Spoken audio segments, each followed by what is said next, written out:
Hello, good morning everybody, here live on site in Utrecht. Very warm welcome to the very first edition of our S&OP Vendor Day. As you can see, the program is very packed from back to back. So without further ado, I would like to announce the first keynote speaker of today. And that will be Martijn Lofvers, CEO and Chief Trend Watcher of Supply Chain Media. Thank you, Nicole. Thank you for being here. Thank you watching online. It's a pleasure to host you today. We're going to have a nice talk a whole day about sales and operations planning and integrated business planning. And we have chosen to have the theme of the flavors of S&OP. So there's a lot of different views on S&OP. We will hear more from that today.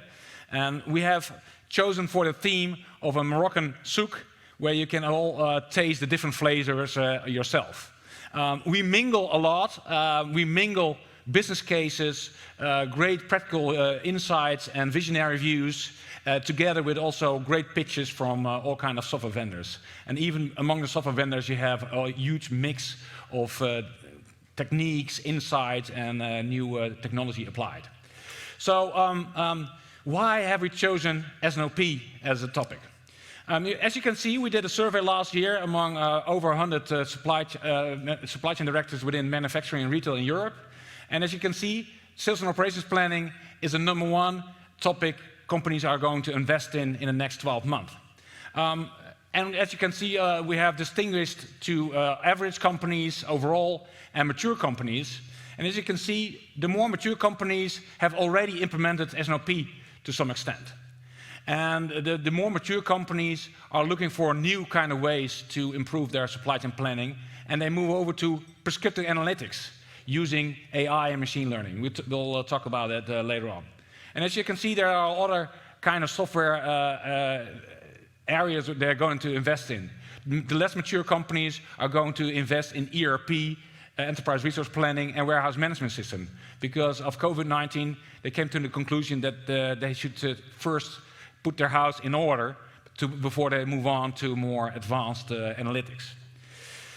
So now we get to the stage that the more mature companies have built a supply chain tower, a planning tower, and these planning towers look like this. It's a T-shaped planning tower, and basically on the first floor, your sales orders and your transactions coming to the building, and they are managed in your enterprise resource planning.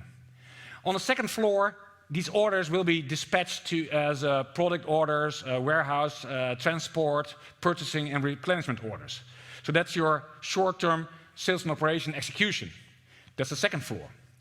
And on the third floor, these orders will be translated into midterm planning. And there we get to the area of sales and operations planning, where you match supply and demand, mostly in volumes.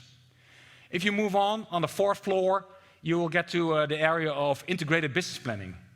In this area, you will look at the longer term, and you look at your budget, the gaps from the year to date, and the kind of actions you have to do to reach to your budget.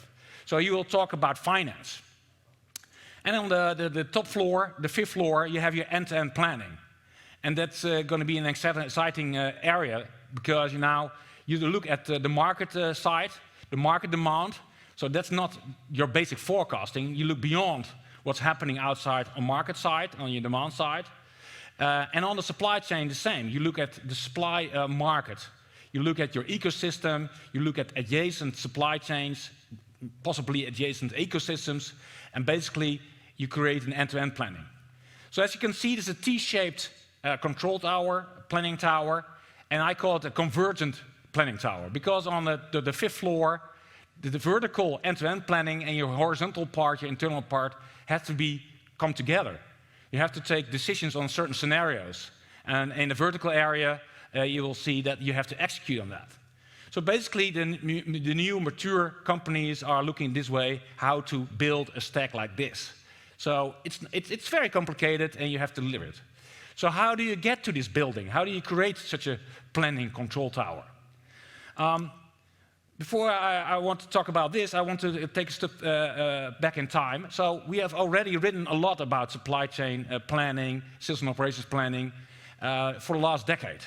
So if you move back in time, in 2012, we wrote about how to start with S&OP. So you start first as a supply chain manager director to take along your sales director. And basically, you have your business strategy and you go on a track, S&OP track, but the risk is, don't fall in the gap of, between strategy and execution. Later on, in 2014, we wrote about how to match demand and supply. And basically, as you can see here, it's like a poker game. The salesperson is sweating like hell because he's over forecasting and he's expecting to sell too much. And the CEO is quite skeptical to be in this kind of meeting. And what we saw right then is still companies use a lot of Excel. So that was 2014. Moving on, 2015, we discussed the topic of dynamics of forecasting. And as you can see, at the time, forecasting was highly inaccurate. So forecasting accuracy was quite low in companies.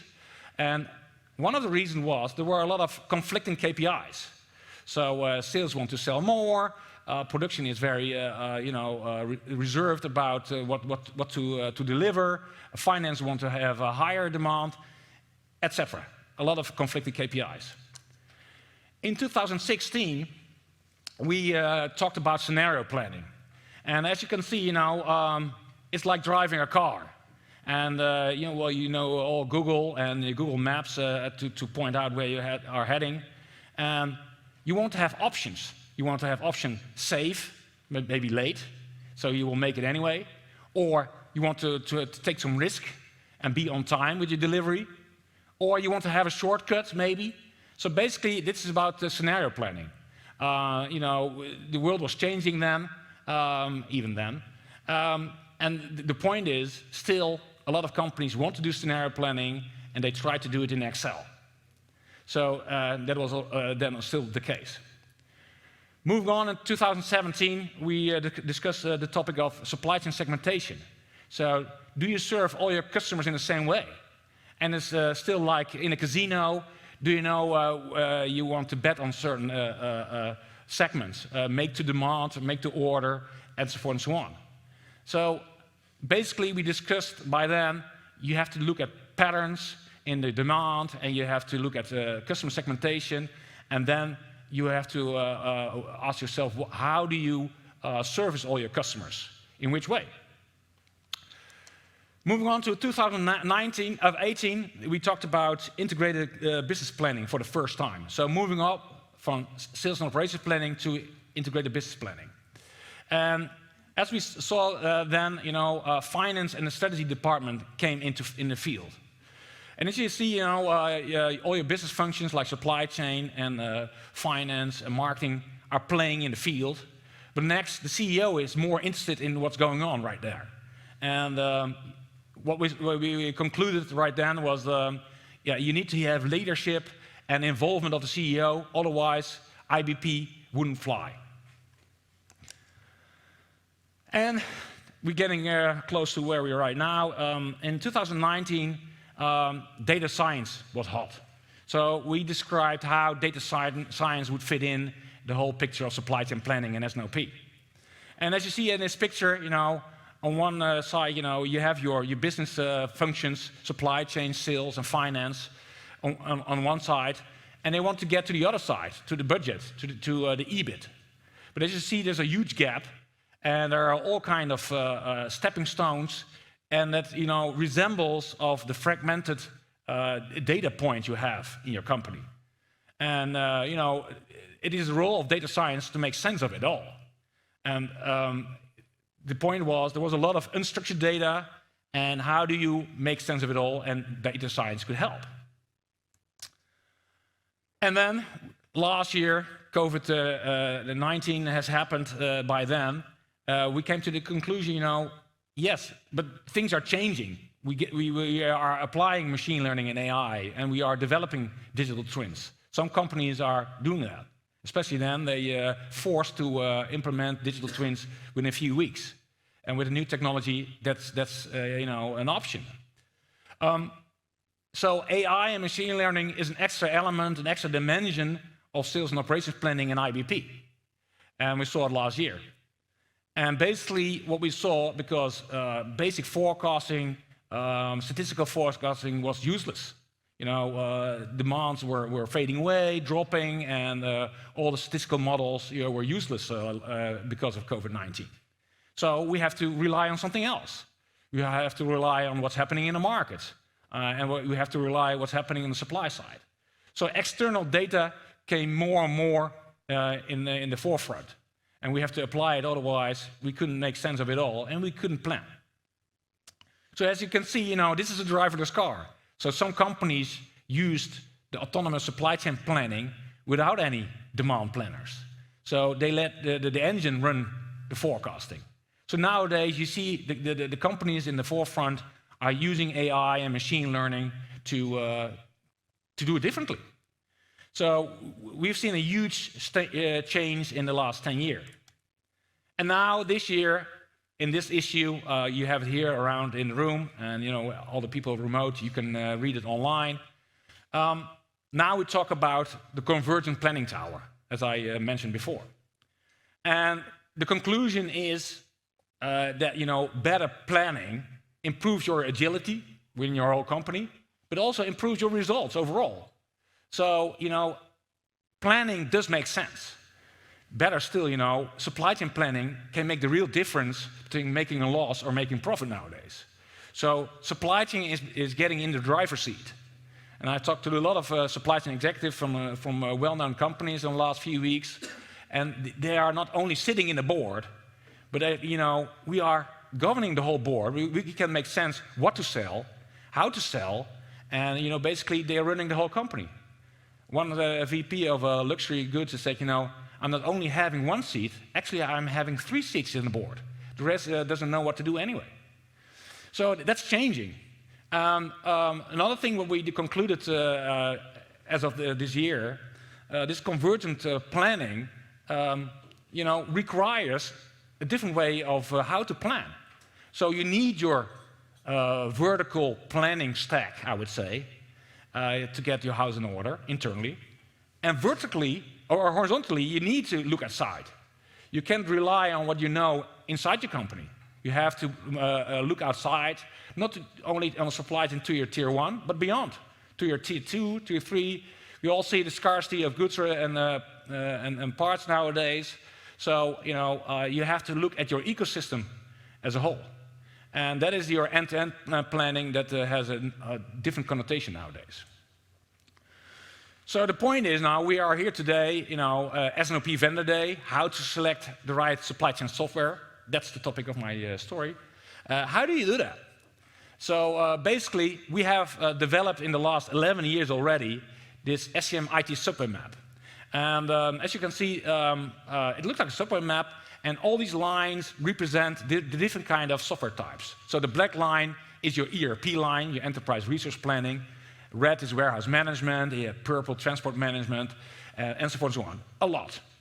And as you can see, there are a lot of vendors. And all these vendors on this map are proven parties. They have proven themselves in Europe with all kind of references. So these ones are all safe bets to some extent. So you can't go wrong. But still, you have to choose, you have to select to get there. So how do you do that?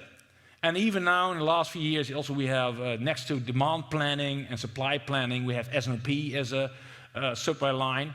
So there's a lot to choose from. And you should choose, because you have to move on, you need the tools. All right, sales and operations planning is a business process, a decision-making process, but in the end, you need tools. You can't rely on Excel, you're getting lost. So how do you choose from all this proven supply chain software vendors in Europe? And they're all over the world, but this is the representation of Europe, what's available here in Europe. So basically, a lot of companies are looking at functionality only, and that's wrong. And there are analysts looking at a way, and they create quadrants. By the way, these magic quadrants were never meant to be for software selection. They were meant to be benchmarking among each other. How am I doing? So we created our own way of looking at vendors. So as you can see, there are 4 quadrants to look at. So on the upper left, the yellow one, it's your functionality. And basically, you can create your own matrix for one vendor. You can use this approach for every individual vendor. And by the way, if you use this, you have a structured way how you assess a vendor. First, on the yellow part, you look at functionality. And you have a quality axis and you have a quantity axis. And as you can read, quality is usability of user interfaces and so forth and so on. So we have categorized all these elements for the functionality part of the vendor. But the functionality is only one part of the whole assessment of your vendor. So next is the technology. And you can have your software on-premise, like in the old days, or you can have it in the cloud. And also you should know how it is developed and what is the development program roadmap for the next year. We all know that SAP APO will be finalized, will be faded out, so you have to know what is the roadmap for certain software. And then the red one is the delivery, the implementation. It's very good to know that the vendors have the right implementation partners, and do they have locations everywhere? And do they have knowledge of your business? Do they have implemented in your business, in your industry? So what are your references? So that's the red matrix. And then the green part is the knowledge. What do they know about supply chain planning? What do they know about SNLP? Do they invest in research? Do they have university professors teaching stuff? Where do they rely on? And where do they get their knowledge from? So it's also good to know the green part, what is the knowledge component of the vendor. And the people who know, personality assessments, these colors resemble the same traits as the personality, the green, the red, etc. So this is also resembling, so this is a structured way from psychology how to assess a vendor. And a vendor can be a person, can be a company, but there are different angles to look at it. So basically, it's like selecting a car, and you select a car not on specifications. It's not you go online and you go through a stack of specs, and based on that you buy a car. No. And as you can see, I have taken here 4 family sedans, and they are all very good. And but as you can see, you see a Czech effectiveness. You see German engineering, you see a luxury sports design, and American sedan. And by the way, this Cadillac will be discontinued now, so that's good to know. But anyway, if you look online, you can buy four cars in this category, and there are way more. But if you have a shortlist of 4, this could be your shortlist. And basically, how do you select the car? And one of the car is mine. I don't know if you could guess which one is mine. But you buy a car by driving it. So my advice is, don't accept any PowerPoint presentation from your vendors. Go away. First, do a test drive. Ask for a live demo, especially in your industry, and maybe a live demo from a reference. So it's like buying a car. Do a test drive as soon as possible, and maybe do a pilot. Can I have your software for 1 month, like a car? So these are the different types of car. And ask for references. You all stated on this subway map, they are all proven vendors with reference all over Europe. Ask for these vendors. Ask for the mobile numbers and call them. Otherwise, you can be fooled. So you can check if these references are enthusiastic about your car. And ask for the technology roadmap. This Cadillac, that's not my car, will be discontinued. It's only being built in China. So ask for this. And next, the previous one were combustion car engines. And these cars are the new ones. These are the disruptors. These are the electric cars. And now you have 4 cars. That could be an innovation leader with new kind of technology and already, around for years. But also you could have a new market disruptor. And in supply chain planning, you see new cool vendors popping up, like Jarvis, like Flowlity, totally new approaches. And by the way, this car upper right, that is Lightyear. That's the one from the Netherlands. That should be the competitor of Tesla, with solar panels in the hood. So that is a totally new approach. But the question would be, are you up to that? Do you want that? Can you risk that? And there are companies that are new brands from mergers. So like JDA acquired Blue Yonder and later became Blue Yonder. E2Open acquired Terra Technology. And so you see a lot of mergers and acquisition. So you have to look into it, what is the heritage of this company, of this vendor? Where are they coming from? And does these acquisitions also integrate with each other, or are they still separate? So basically, you have to also ask this question and go beyond just what you're looking, what you're driving, if you are test driving this car. And also there are established vendors moving over to the cloud. So like Oracle and SAP have also developed cloud solutions. But you have to ask yourself, are they up to it? Is it fit my purpose? Is it the next generation replacing my old Oracle and SAP applications? So that's also you have to ask yourself. So yes, there are on-premise solutions, well proven. And yes, there are cloud solutions. But you have to have a deliberate choice what to do, what to ask yourself. And you see all kinds of security risks nowadays. In the Netherlands, you have VDL, an industrial complex company, being hacked the last week. And so supply chain security is an issue. And you have to be careful about it, what you should do on-premise, what you put in the cloud. So you have to look into it. So you have to be aware of that. And what you see right now as a result of this machine learning development, yes, when you are in the cloud, you are more able to connect to external sources of information. So you can make sense of what's happening in the outside world. So for that reason, cloud solution is a right way to go. But still, you have to be up to that. You have to be mature for that. So like I said, in the cloud, it's way more easier to use external data and to move beyond the usual way of supply chain planning. But then again, ask for live customers, ask for references, or even ask for a trial or a test run. So that's very important even for the new kind of companies. And for the established vendors, that's the new way of doing business. So are the established companies like SAP and Oracle ready for a new approach of your question, do a try, do a test phase?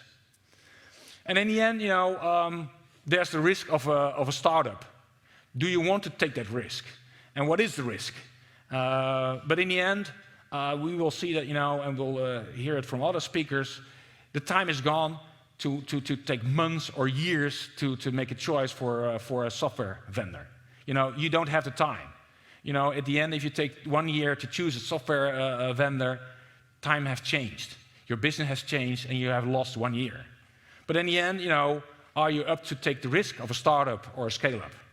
So these are the questions that you have to ask yourself. All right, finally, now that you know which car you want to drive and you have a shortcut of selection, the whole point is, okay, are you up to it? So here you see a sports car, and a lot of young people, about 20 years, trying to drive a Lamborghini or a Ferrari, some of them, and quite a lot, are hitting a wall within 1 kilometer. Basically, they are not up to this sports car. They are not mature enough. They don't have the skills to drive this car. So basically, when you test drive it, are you up to it yourself? And that is this car right for you? By the way, I don't have a sports car. I have a very basic car, very cost-effective. So this is not the right car for me. So and you have wondered yourself, are you up to a car that is a high-speed car like this? And not only your company, are all your planners trained for this? So you have to be aware, what is your maturity? What is your supply chain maturity? Like earlier before, you saw the more mature companies are looking into machine learning, and they are more mature for that. So basically, be aware how mature you are, and then you have a better way of choosing the right software vendor. Thanks for now, and I hope you enjoyed it.